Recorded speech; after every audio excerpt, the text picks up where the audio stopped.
Бәрі сәлемсізден бірге мен Данияр. Бүгінгі видеода біз дисциплинаны қалай дұрыс ұстау керек, яғни ол үшін не істеу керек, соның барлығын үйренетін боламыз. Ендеше осы видео соңына дейін көріп, осы каналға тіркеліп, лайктарыңды қойып, және де келесі видеоның тақырыбын осы видеоның астына жазып кет. Ең бірінші дисциплина не екенін бірінші біз біліп алайық. Дисциплина деген ол бір затты сен күнделікті қайталауың. 7 күн бар ма?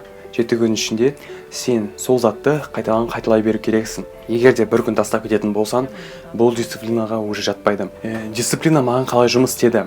Мен тақтаға барлығын жазып алатынмын, және де күнделікті не істейтінімді сол тақтаға қарап істейтінмін. Егер де бір күн тастап кететін болсам, то уже дисциплинаны қайтадан бастау керек болады. Бұл как челлендж ретінде. Бұл мен қазіргі істеп жатқан челленджім, бұл RD71 деген, яғни Игорь Войтенконың RD71 деген челленджі осыдан 1-2 жыл ма 4 жыл ма бұрын шыққан. Қазіргі таңда сол Игорь Войтенконың RD71 деген челленджін істеп жатырмын. Ол челлендждің ережелері. Номер 1 ол кітапты оқу, яғни минимум 10 бет оқу керек. Номер 2 сен тренировка істеу керексің 20-45 минут аралығында.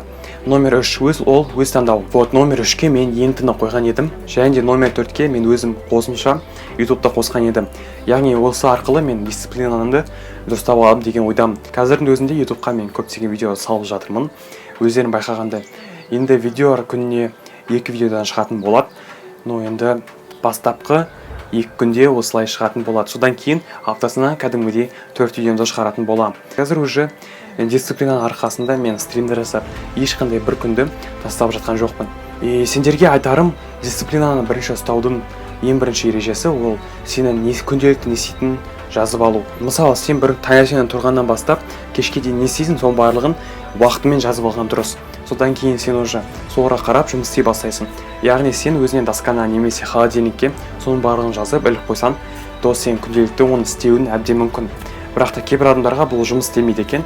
Ондай адамдар оның барлығын өз миларында сақтайды. Бірақ мида сақтау ол тиімді емес деп ойлаймын, өйткені мида сенің ойларың каша болып кетеді.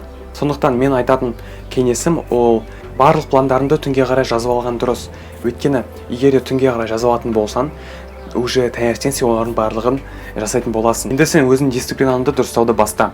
Барлығына осы видеоны көргендерің үшін рахмет, көптен көп рахмет. Және де осы видеоның астына лайкыңды қойып, каналға тіркеліп кет. Бұл обязательно нәрсе, өйткені менің көбісі тіркелмей көреді екен. 60% адамдар мені тіркелмей көреді екен. Ендеше осы каналға тіркеліп, комментарийға келесі видеоның тақырыбын жазып кет. Өйткені келесі видеоның тақырыбы сенің қолыңда. Ендеше бұл соң емес, келесі кездескенше.